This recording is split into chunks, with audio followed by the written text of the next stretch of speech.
सकते हैं और जिससे नहीं निकलती उससे क्या करें। तो हेलो एवरीवन, क्या हाल चाल है सभी के, उम्मीद करता हूँ बढ़िया होंगे और मजे से पढ़ाई कर रहे होंगे। ठीक है, तो स्वागत है आप सभी का अपने यूट्यूब चैनल पढ़ेगा बिहार में। तो आज के इस लेक्चर में हम बात करने वाले भैया पदार्थ जो होते हैं प्रकाश उत्सर्जन करने के आधार पर कितने प्रकार के होते हैं, साथ में ये भी देखेंगे कि प्रकाश जिससे आर पार हो सकती है उस आधार पे वस्तुएं कितने प्रकार की होती है। सो आर यू रेडी गाइस? तो चलिए शुरू करते बिना देर किए। तो सबसे पहले क्या बात करेंगे हम लोग, ठीक है, तो सबसे पहले हम क्या बात करने वाले, तो सबसे पहले बात करने वाले कि भैया प्रकाश स्रोत है तो है क्या, माने कि आखिर प्रकाश का स्रोत है क्या। भाई साहब, जिस बिंदु से प्रकाश निकलता उसी को बोलते हैं प्रकाश का स्रोत।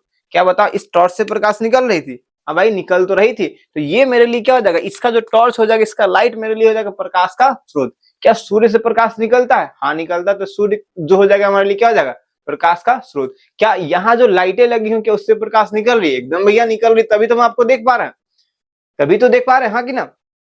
इसका मतलब ये भी क्या है, प्रकाश का स्रोत। तो प्रकाश जिससे निकलती है, फिजिक्स की भाषा में जिससे प्रकाश उत्सर्जित होती है उसी को बोलते हैं प्रकाश का स्रोत। देखो क्या लिखा है कि जिस वस्तु से प्रकाश उत्सर्जित होती है या फिर निकलती है उसी को क्या बोलते हैं, प्रकाश का स्रोत करते हैं। ठीक है, यहां तक बातें समझ में आ गया कि जिस वस्तु से प्रकाश निकलती है उसी को क्या बोलते हैं, प्रकाश का स्रोत। अब प्रकाश उत्सर्जित होने के आधार पर वस्तुएं दो प्रकार के, कितने प्रकार के, दो प्रकार के।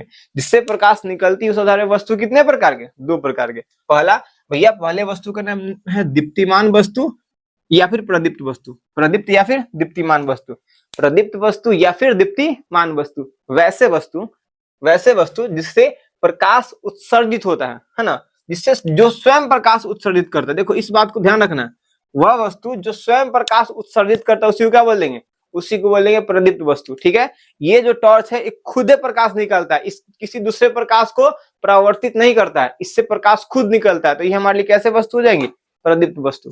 कौन सी वस्तु, प्रदीप्त। लेकिन अगर ऐनक देखें ना, ऐनक पे हम जैसे टॉर्च को बढ़ाएंगे तो ऐनक भी प्रकाश परावर्तित करके सामने हमको दिखा देखेगा कि प्रकाश आ रही है, लेकिन वो उसका अपना प्रकाश नहीं होता है, वह प्रकाश को परावर्तित करके दिखाता है। ठीक है, तो ये लाइन को ध्यान रखना है, वैसी वस्तु जो स्वयं प्रकाश उत्सर्जित करता है उसी को बोलते हैं प्रदीप्त वस्तु। अदरवाइज हम उसको प्रदीप्त नहीं बोलेंगे, क्या बोलेंगे, अप्रदीप्त। ठीक है, जैसे में क्या होगा भैया, सबसे इंपॉर्टेंट वाली बात, तो जैसे में देखो सूर्य जो है प्रदीप्त वस्तु है, तारा का अपना प्रकाश होता है प्रदीप्त वस्तु, बल्ब जो है प्रदीप्त वस्तु, टॉर्च क्या है, प्रदीप्त वस्तु। तो ये सारी वस्तुएं कैसी वस्तु है, ये सारी वस्तुएं प्रदीप्त वस्तु। ठीक है, क्लियर है, बातें समझ में आ गई बाबू?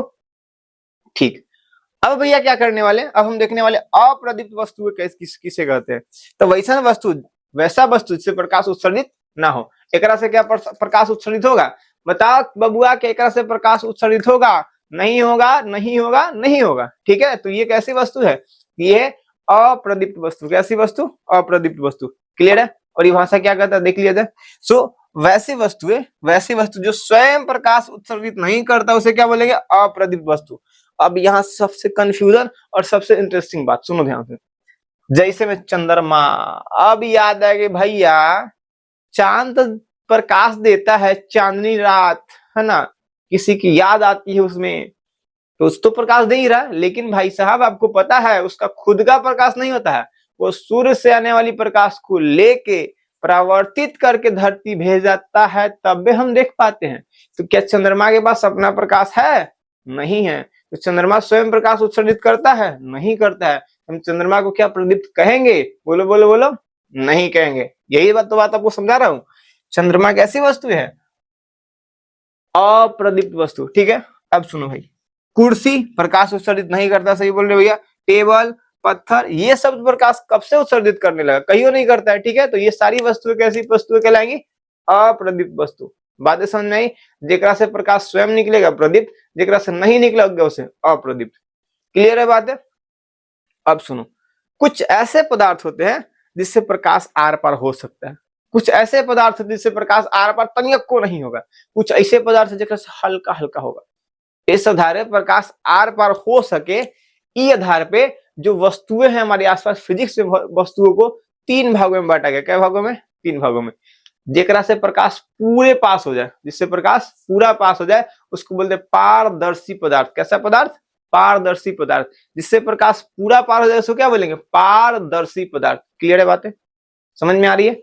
जिससे प्रकाश तन को पार नहीं हो, एक बूंद भी पार नहीं हो, एक बूंद में थोड़ा सा भी पार नहीं, एक को ठो पार नहीं हो, उसको बोलेंगे अप्रदीप अपारदर्शी पदार्थ। सॉरी, क्या बोलेंगे? अपारदर्शी पदार्थ। क्या बोलेंगे? पारदर्शी। जेकरा से प्रकाश पूरा चल जाए पारदर्शी, जेकरा से नहीं जाए अपारदर्शी, जेकरा से तनी तनी जाए, क्या जाए? थोड़ा थोड़ा होके जाए, उसको बोलते हैं पारभासी पदार्थ। कैसा पदार्थ? पारभासी पदार्थ। तो प्रकाश आर पार होने के आधार वस्तुएं कितने प्रकार के, पदार्थ कितने प्रकार के? 3 पदार्थ प्रकार के, पारदर्शी, अपारदर्शी और पारभासी।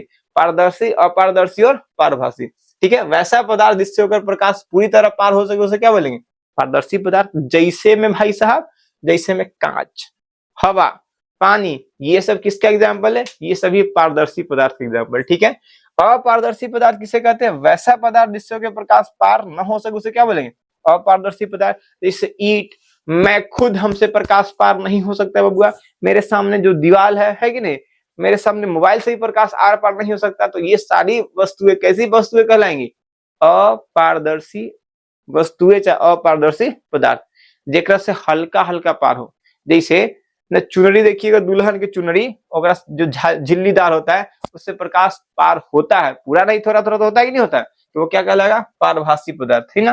पारभासी पदार्थ की परिभाषा क्या कहता है कि भैया वैसा पदार्थ जिससे अगर प्रकाश का कुछ भाग पार हो सके, वैसा पदार्थ जिससे प्रकाश का कुछ भाग ही पार हो सके उसे क्या बोलेंगे?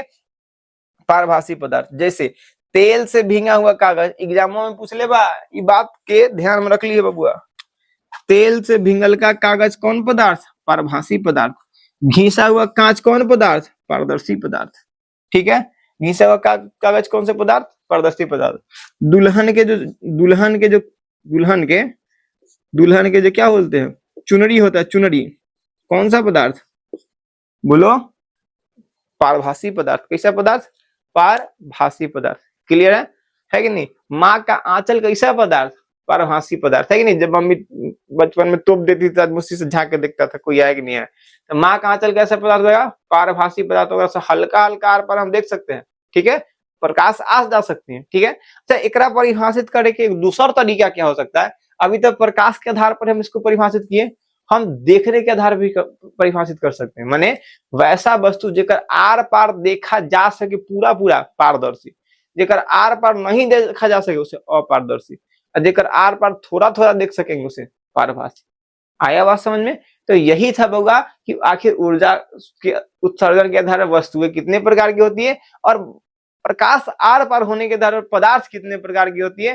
तो उत्सर्जन, प्रकाश के उत्सर्जन के आधार पर वस्तु 2 प्रकार की, प्रदीप्त और अप्रदीप्त, जबकि प्रकाश आर पार होने के आधार पर जो हमारी वस्तुएं होती है 3 प्रकार के, पारदर्शी, अपारदर्शी और पारभासी।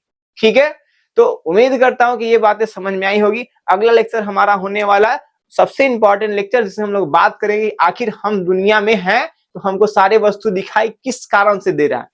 ठीक, ये कारण जब हम जान लेंगे तो हमको एक बेहद बेहतरीन शानदार जो टॉपिक जो है सबसे इंपॉर्टेंट, प्रकाश का परावर्तन और उसका नियम एकदम मक्खर की तरह समझ में आ जाएगा। उम्मीद करते हैं यहाँ तक आपको बातें समझ में आई होगी।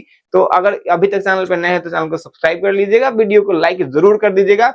अपना प्यार दिखाने के लिए धन्यवाद। मिलते हैं आपसे अगले एक बेहतरीन लेक्चर के साथ, तब तक के लिए अपना ख्याल रखिए। जय हिंद, जय भारत और जय बिहार।